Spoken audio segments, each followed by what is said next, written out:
Okay, let's unpack this. Imagine this. It's a warm evening, July 26th.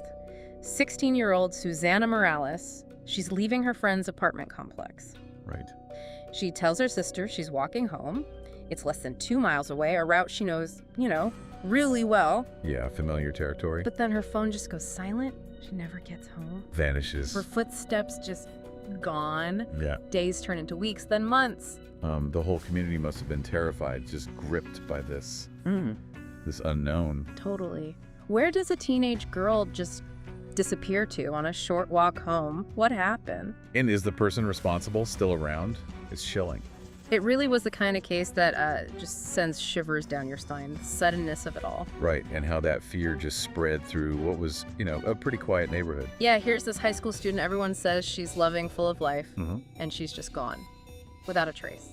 On a walk she'd probably done loads of times. Exactly. And that's the mystery we're really diving into today. Our mission with this deep dive is to trace the whole journey of this case, from that initial frantic missing persons report, through those agonizing months of searching, to the tragic discovery that confirmed the worst fears. And how all those little pieces, those clues, were finally put together. Right, how they were woven together to figure out what happened to Susanna. We've gone through the sources to understand the key facts that turned this from a disappearance Into a murder investigation. Exactly. And ultimately led to justice. Those first few hours, it was just pure panic for her family, her friends. I can only imagine. When Susanna didn't walk through that door, her mom, Maria Brand, her sister, Jasmine Perez, they started calling everyone. Instantly. Every call that goes unanswered. Just ramps up the dread. Right. By morning, it was clear something was terribly wrong. Her best friend, Esmeralda Castillo, she was with Susanna earlier at the apartments, right? Sterling Glen Apartments. Yeah, she was frantically searching too, calling everyone in their network. She confirmed, yes, Susanna left. Said she was going home. And this is where tech comes in, unexpectedly. Right, the family. They were using that Life 360 app. Ah, yes, I've heard of that. Initially, it caused a lot of confusion.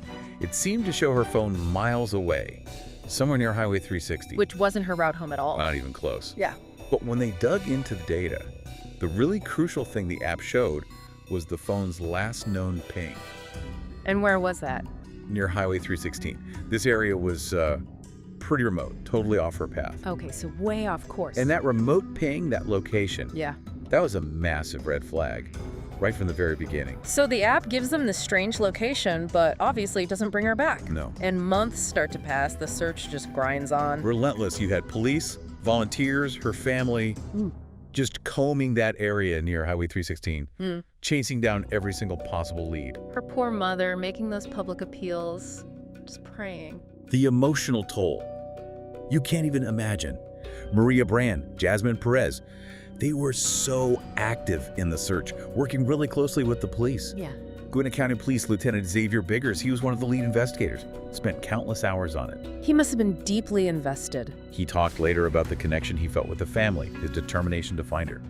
But despite all that effort, 7 agonizing months went by. 7 months, just nothing. No sign of her. It's just heartbreaking. Truly. And then the case took that tragic turn.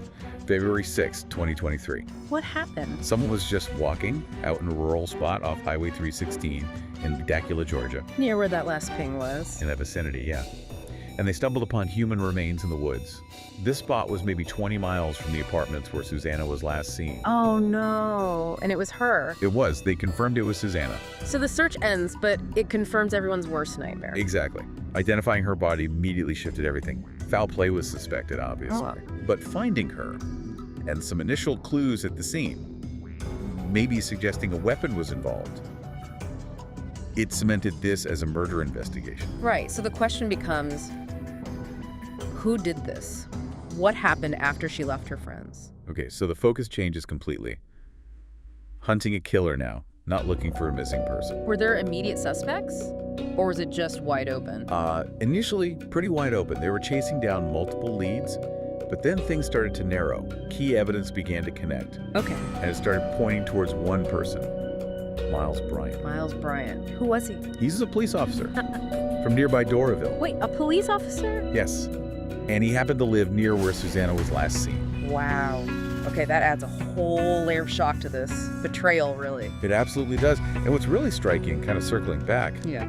remember that Life 360 data from the family? Yeah, the app showing the last ping near Highway 316. Well, that data resurfaced as critical evidence against Bryant. It showed Susanna's phone had been in the area of his apartment complex. His apartment. Yeah. Before it ended up miles away where her body was found. Exactly. So it wasn't just random proximity. It put Bryant near key locations tied to her disappearance at very relevant times. Okay, so his location data is suspicious. But there was more, right? His actions after she vanished. Yes, and this is where behavior becomes, incredibly telling. It's not just being near a place. This is what you do afterward. Precisely. The day after Susanna went missing, Bryant reports his personal gun, a Glock 19, as stolen Stolen from where? from his car. Okay. Was he, really concerned about getting it back? A stolen gun seems like a big deal. That's what puzzled detectives. He reported it stolen from an unlocked car. Unlocked. Yeah, and he seemed remarkably uninterested in its recovery. Didn't seem to push the investigation into the theft. That sounds off. Very off. His apparent lack of concern about a missing firearm, especially given his job, plus his proximity to where Susanna disappeared, it made investigators highly suspicious. They thought maybe he was trying to create an alibi or explain away a potential murder weapon. That was the suspicion, yes. Yeah. Trying to cover his tracks, perhaps. And then there was testimony from his ex-girlfriend. That must have been significant. It was incredibly damning. Presented in court, she testified that Bryant was acting strangely the night Susanna went missing. Unusually distant. Okay. Later, she noticed scratches on his truck. Unexplained scratches. And a broken mirror. Damage that could be. Consistent with a struggle. That's what detectives believed, yes. And she pointed out his contradictory explanations for how the damage happened. So her testimony really painted a picture of his state of mind, his actions right after Susanna disappeared. It absolutely did. It solidified the investigation's focus right on him. And wasn't there some kind of prior interaction? He wasn't a complete stranger. That's correct. Another crucial detail the investigation uncovered. Sources revealed Bryant had actually encountered Susanna and her friends before. How so? He'd apparently offered Susanna and a friend a ride home on a previous occasion. Which they declined. Yes, they declined, but it established a history. It showed he was aware of them. He'd been in their orbit before that night. So you put it all together, the Life 360 data linking him to locations, the really suspicious story about the stolen gun, his ex-girlfriend's testimony about his behavior in the damaged truck, plus this prior interaction. Right. The case against Miles Bryant started to look very, very strong. It really crystallized. It certainly did. So in early 2023, after months of meticulous work, Miles Bryant was arrested. And what were the initial charges? Initially, they were related to concealing Susanna's death and making that false report about the stolen gun. But they upgraded them. Yes. As the investigation continued and they compiled more evidence, the charges were significantly upgraded to include murder and kidnapping. And for the community, finding out a police officer was charged with this. A massive shock. Just a profound breach of trust. Deeply unsettling for everyone. The very person sworn to protect them, accused of this horrific crime. The case finally went to trial in June 2024. What were the key moments there? The trial was exhaustive. They went through Bryant's actions, all the evidence linking him piece by piece. It was also, as you can imagine, intensely emotional, especially the victim impact statements from Susanna's family. Her mother's testimony. I can't even fathom how difficult that must have been. Maria Brand's testimony was just heart-wrenching. It really set a somber tone. She spoke about the agony of that 7-month search, the awful uncertainty. And her sister, Jasmine. Jasmine Perez also testified. She recounted how they used the Life 360 app in those first desperate hours trying to find her. And Brian's ex-girlfriend testified again at the trial? Yes, she was a crucial witness. She repeated those details about his strange demeanor right after Susanna vanished, the damage to his truck. Reinforcing the prosecution's points about his suspicious actions and lies. Exactly. It really strengthened their case. And the police detectives, like Lieutenant Biggers, they took the stand too. Yes, many officers testified. Lieutenant Biggers actually had this incredibly moving moment in court.